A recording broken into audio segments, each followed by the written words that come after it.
Speaker sir, గౌరవ ముఖ్యమంత్రి హరీష్ రావు గారు ఎన్నిసార్లు చదివినా నేను ఒక్కటే మాట చెప్పదలుచుకున్నా. డిలేకి తేడా ఉంది. ఒకవేళ ఇంగ్లీష్ వీరికి రాకపోతే వెనకాల ఒక ఆయన ఇంగ్లీష్ షానొచ్చు అనేట ఆయన ఉన్నాడు, ఆయనను అడుగుండ్రి. సింపుల్గా దీంట్లో ఏంది, you are also aware of the fact that both the states have agreed in principle to hand over the control of common projects, i.e. Srisailam and NSP ante Nagarjuna Sagar project, in terms of gazette notification dated 15/7/2021. 15/7/2021 la ప్రాజెక్టులు ఏవేవి ఎట్లా hand over చేయాలనో కంప్లీట్గా gazette notify చేసింది అధ్యక్ష 15/7/2021. తర్వాత ఏమన్నారు వారు, but for want of finalisation of operational protocol of both dams handing over process being delayed. దీని అర్థము మేము కొన్ని కార్యక్రమాల వల్ల దీన్ని అప్పచెప్పడానికి కొంత ఆలస్యమే అయింది తప్ప మేము దీన్ని ఎక్కడ వ్యతిరేకిస్తలేము. మేము కేఆర్ఎంబికి అప్పచెప్పడానికి సిద్ధంగా ఉన్నాము. ఈ లోపల ఆంధ్రప్రదేశ్ నుంచి వాళ్ళు పోలీసులతో వచ్చి దాన్ని పొజిషన్ తీసుకున్నారు. దీన్ని తక్షణమే మీరు పరిష్కరించండి అని చెప్పి మీరు కేంద్ర ప్రభుత్వానికి లేఖ రాసి డిసెంబర్ 1 నాడు 30 తారీఖు నాడు పోలింగ్ జరిగింది, 3 తారీఖు నాడు ఫలితాలు వచ్చినాయి.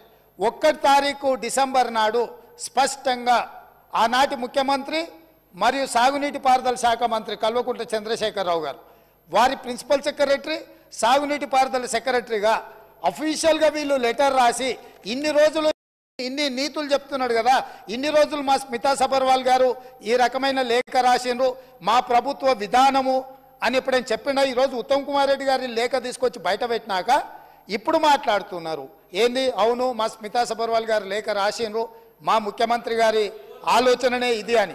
ఇప్పుడు నేనేం అడుగుతున్నా అధ్యక్ష అంటే వీళ్ళ బాధ ఏంది అసలు, ఇప్పుడు అప్పచెప్పొద్దనా వద్దని మేము అన్నప్పుడు తీర్మానం చేసినప్పుడు చర్చలకు శశపిశలకు తావెక్కడిది.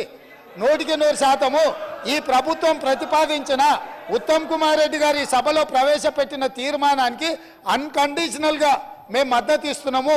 పదండి ఢిల్లీకి పోదాం కొట్లాడదామని వాళ్ళ నోటి నుంచి వస్తలేదు ఎందుకు అధ్యక్ష?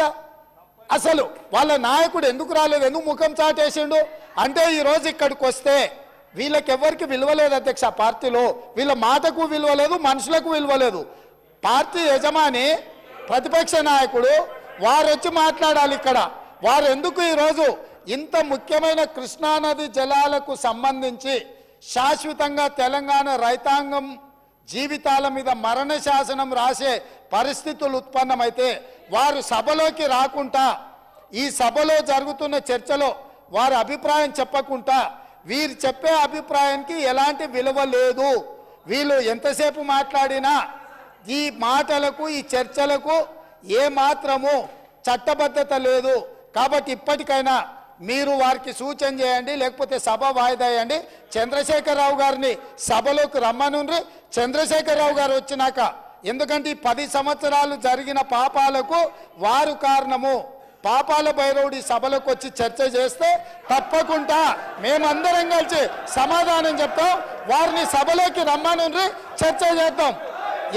ఎవరు తప్పు చేసిండ్రు, ఎవరు తెలంగాణకు అన్యాయం చేసిండ్రు, ఎవరు తెలంగాణకు రావాల్సిన కృష్ణానది జలాలలో వాటాలను ఎవరు తెగ నమ్ముకున్నారు, ఎవరు చేపల పులుసుకి అలసిచ్చిండ్రు తెలంగాణ నీళ్ళ దోపిడీకి, వారి సభలోకి రమ్మనుండి. చంద్రశేఖరరావు గారి సభలోకి వస్తే ఎంతసేపు అయినా మీరు మైకి ఇవ్వండి అధ్యక్ష.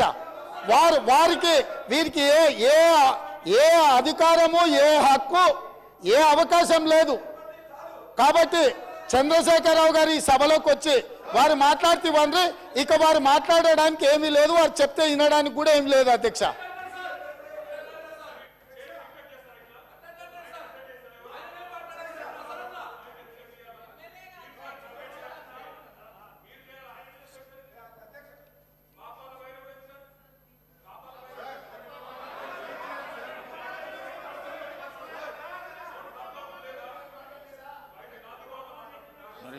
సార్ ఇప్పుడు ఇది శాసనసభ సార్, ఇదేం గాంధీ భవన్ మీటింగ్ కాదు, పబ్లిక్ మీటింగ్ కాదు. ముఖ్యమంత్రి గారు మాట్లాడిన అన్పార్లమెంటరీ లాంగ్వేజ్ ను